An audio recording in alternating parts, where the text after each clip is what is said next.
Estudos estruturais com toxinas de venenos de serpentes. Os acidentes ofídicos, assim como outras doenças como a febre amarela, leishmaniose, doença de Chagas, são classificadas pela Organização Mundial da Saúde como doenças tropicais negligenciadas, que acontecem principalmente em países tropicais em desenvolvimento.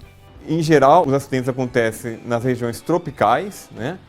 E são muito comuns em países como Índia, Paquistão, Sudeste Asiático e também razoavelmente comum aqui na América do Sul, né? E esses são países mais pobres ou pobres, né? Onde ainda tem uma quantidade de mata também ou de agricultura razoável, né? Então as serpentes são relativamente comuns e esses acidentes acontecem principalmente na área rural, né? Com os trabalhadores rurais, tudo. E esse tipo de acidente, também as doenças negligenciadas, elas não chamam muita atenção da indústria fármaca porque não gera muitos rendimentos financeiros, né? No Brasil, o número de vítimas pode chegar a 20 mil por ano, mas o número de mortes é relativamente baixo, por volta de 150 pelas serpentes venenosas brasileiras. E o Laboratório de Biofísica Molecular Estrutural do Departamento de Física e Biofísica do Instituto de Biociências da Unesp de Botucatu vem desenvolvendo uma série de pesquisas para estudar as proteínas das serpentes para oferecer ao mercado farmacêutico diretrizes para novos fármacos. Nos últimos anos, nosso laboratório, o Laboratório de Biofísica Molecular Estrutural, tem se dedicado a conhecer a estrutura de proteínas que compõem os venenos de alguns animais, principalmente, que a gente vem trabalhando nos últimos anos, venenos de serpentes. A importância de se conhecer a estrutura das toxinas, as toxinas são proteínas, e as formas das proteínas estão extremamente relacionadas à função delas. Então a gente utiliza uma técnica, a principal técnica que utilizamos é a técnica de cristalografia de proteínas, onde a gente consegue montar cristais de proteínas, incidir raio-x sobre esses cristais, e a partir da difração do raio-x por esses cristais, a gente consegue ver aonde está a posição de cada átomo que compõe a proteína. Sabendo a posição de todos os átomos, a gente consegue ter uma análise global da estrutura dessa toxina e identificar quais são as regiões dessa toxina que têm atividade biológica, com o intuito inicial de entender como essa toxina funciona, qual o mecanismo de ação dela, e o outro de desenvolver inibidores para algumas proteínas que têm alguma atividade que no caso de veneno de serpentes, que não é eficientemente neutralizado pela soroterapia. Aqui no laboratório, a gente procura estudar mais as serpentes do Brasil, né? Da América do Sul e do Brasil. Dentre as quais, as que causam mais acidentes são as dos gêneros Bótropes, que são as jararacas, e também as do gênero Crotalus, que são as cascavéis, né? Enquanto as cascavéis, elas têm um veneno mais poderoso, que pode inclusive levar à morte das pessoas, as bótropes, elas são um pouco mais agressivas do que as cascavéis, né? E elas têm um veneno menos, vamos dizer, menos tóxico, menos agressivo, por exemplo, para o ser humano, né?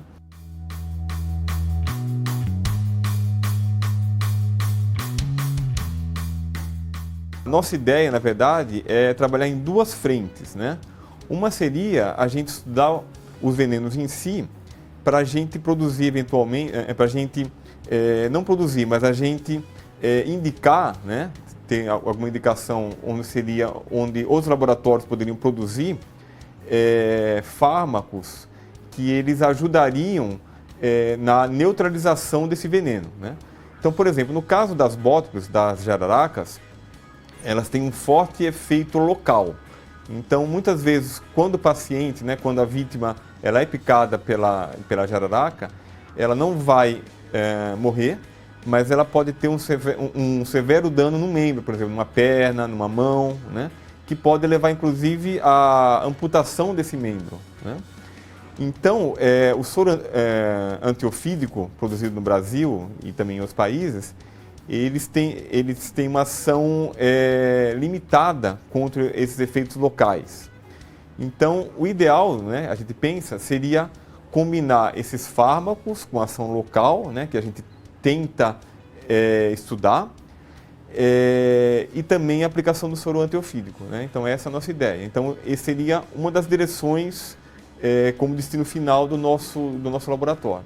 A outra possibilidade é que essas toxinas, tanto de crotalos quanto de bótopus, elas podem ser usadas, em geral, parcialmente, quer dizer, parte dessas toxinas, elas podem ser usadas como fármacos para outras patologias, né? No caso das serpentes de crótalos, são as cascavéis, elas têm uma proteína que está presente, 50% do veneno é uma única proteína, é a crotoxina, que tem uma função neurotóxica que é pouco conhecida. Então, no nosso último trabalho foi desvendar a estrutura da crotoxina, que ela é muito mais complexa que o das fosfolipases de jararacas, e dar o primeiro palpite de como ela interage com a membrana nervosa que causa o efeito neurotóxico.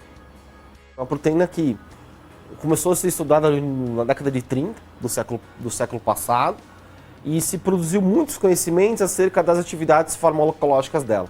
Então sabe-se que ela, além da atividade neurotóxica, tem uma atividade inflamatória, atividade antitumoral, atividade analgésica, mas ninguém sabe exatamente como ela funciona, porque ninguém sabia exatamente como era a forma dela, como era a estrutura dela. Aí no nosso último trabalho a gente conseguiu um modelo estrutural mais completo de como é essa proteína, que a estrutura dela é mais complexa que das outras fosfolipases. E a gente foi o primeiro palpite de como, qual região da proteína que causa esses efeitos.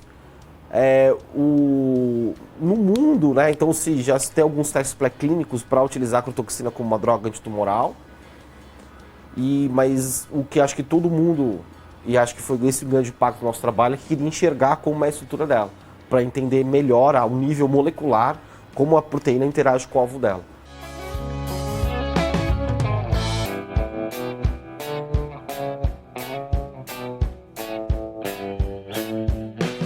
Então, as fosfolipases em geral, né, são assim, proteínas muito comuns em diversos organismos. Elas são inclusive encontradas no ser humano também, né?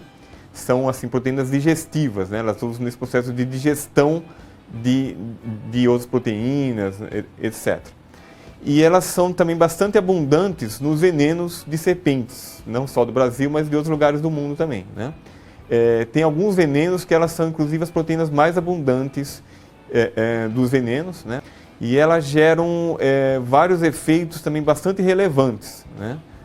Por exemplo, a mionecrose, que seria a necrose, né? A morte dos tecidos musculares, né? Que é um efeito bastante severo que acontece nos pacientes, né? Essas serpentes, quando elas picam o acidentado, picam um indivíduo, tem uma necrose, né, o músculo apodrece no local da picada e esse efeito não é neutralizado pela soroterapia.